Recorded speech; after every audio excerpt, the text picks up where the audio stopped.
Okay, AEW Dynamite. Fallout show. The Fallout show from All Out last Sunday. Before I do begin this review, if you want to check out any of those reviews up right now, I did do two of those reviews, okay, of All Out.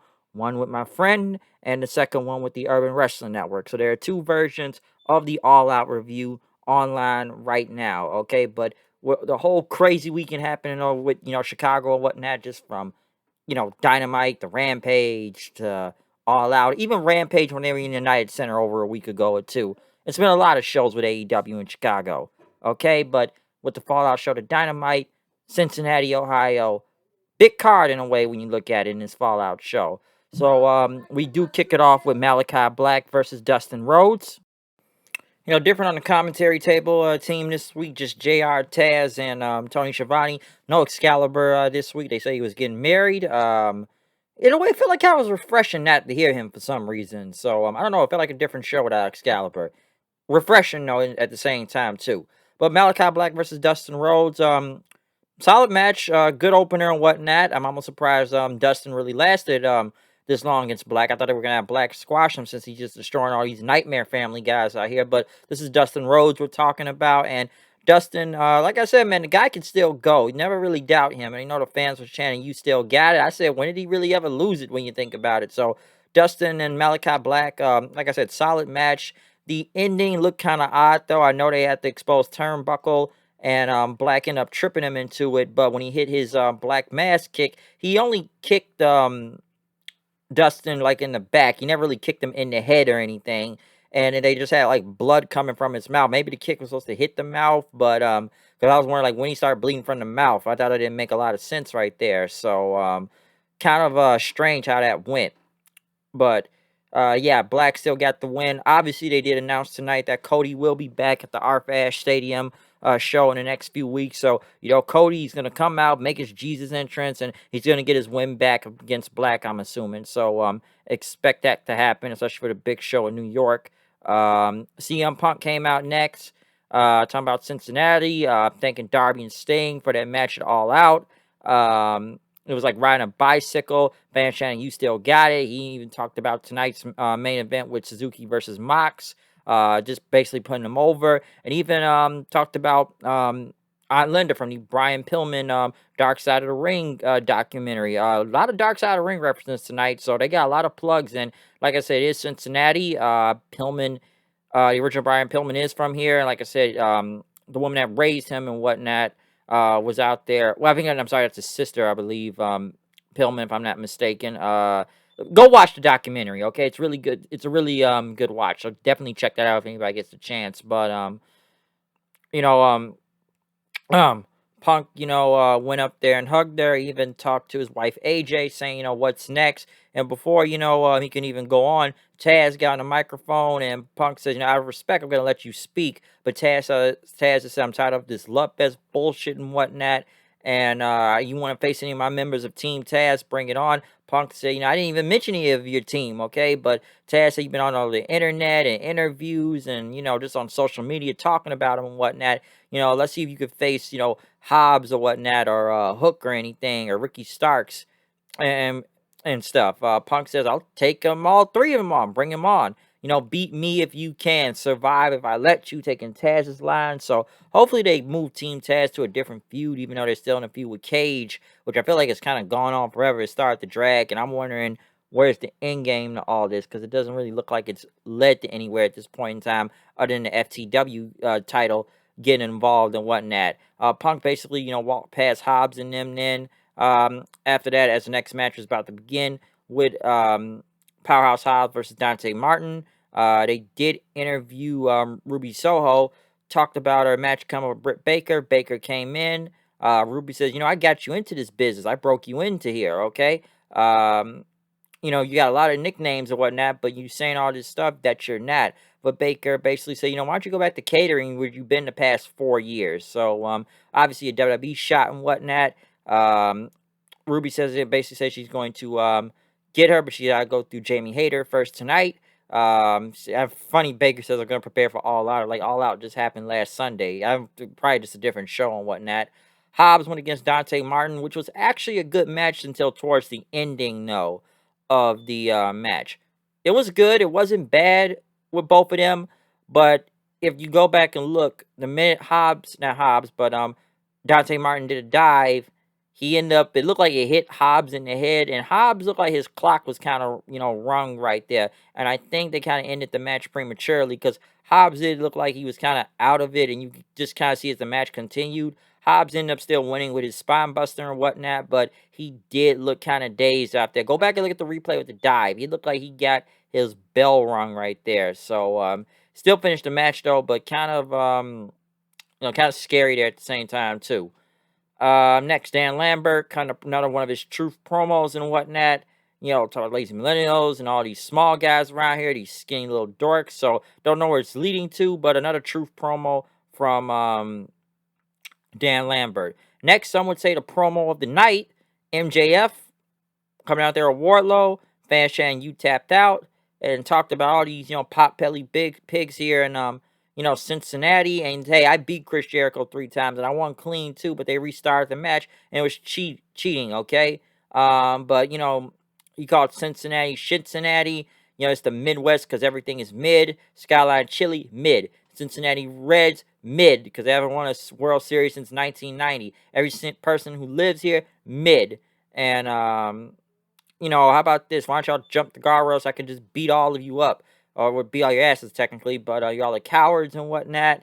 And next thing you know, he starts going at Brian Pillman's, aunt right there. Saying knock her teeth down her throat. And then talk about, Pillman himself. Basically, are 16 and pregnant. Just going at Brian Pillman Jr.'s family and whatnot. And stuff. So even make like a Roseanne joke and whatnot. But next thing you know, MJF, not MJF, but Brian Pillman Jr. came out. He got tired of this. He had like a Cincinnati Bengals jersey on and whatnot. This is my city. Welcome to the jungle and whatnot. This is where I grew up. And then MJF starts going at his mom, Nick, called a drug addicted Metheny and whatnot. Like I said, watch the documentary. You'll know what he's talking about. Wardlow got in the way of Pillman Jr. And then MJF says, why don't you go stand in the corner since you weren't able to do anything last Sunday to help me out? And then basically told Pillman, I'm going to do what your mom should have did 28 years ago, and that's abort you and whatnot. And Pillman actually attacked him. Wardlow tried to get involved several times, but Pillman kept getting past him. He ended up hitting a German suplex onto him. Griff Garrison got involved, but he ended up getting knocked right down with the diamond or the dynamite diamond that MJF had. So, boom.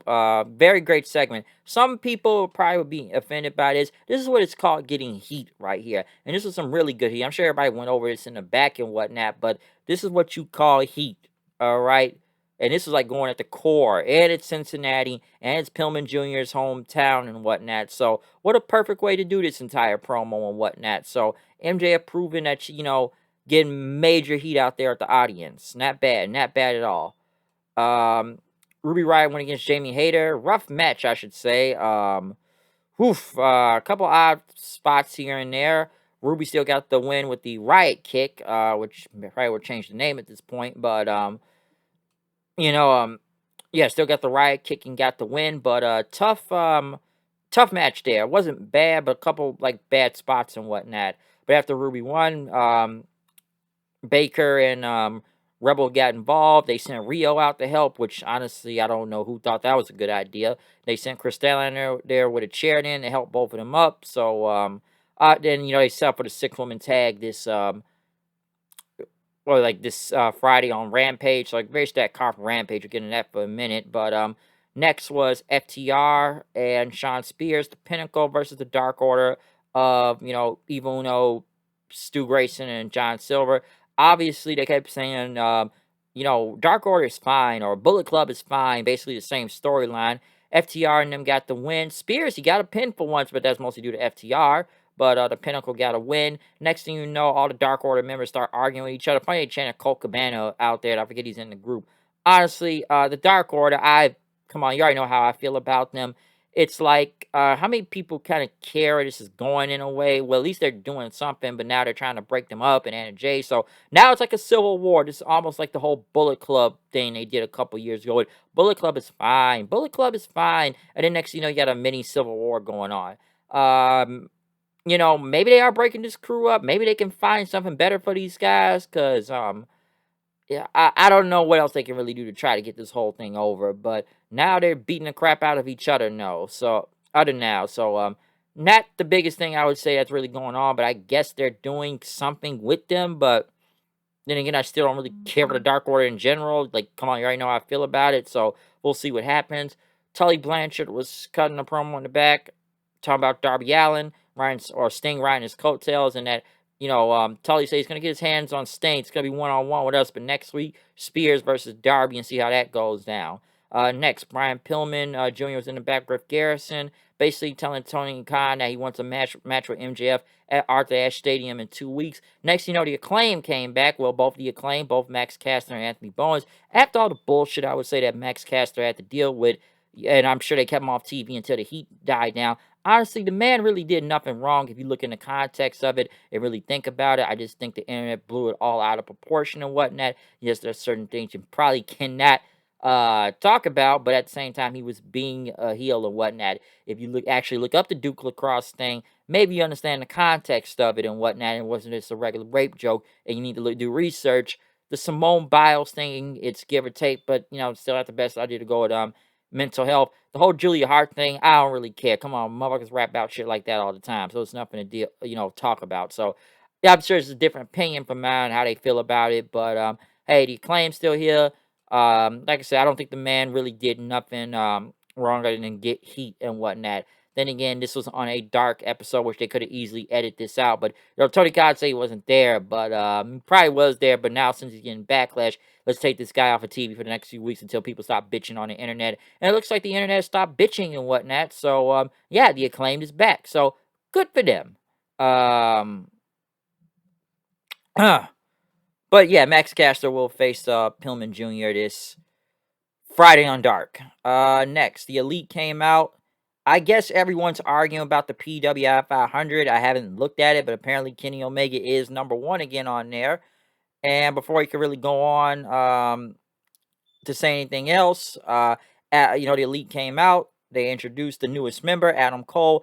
Adam Cole then went to Tony Schiavone. Listen, man, I know you've been hanging around Britt, but if you look at her in the wrong way, I'm going to slap those glasses off your face and kick your ass. Now get out of here, nerd.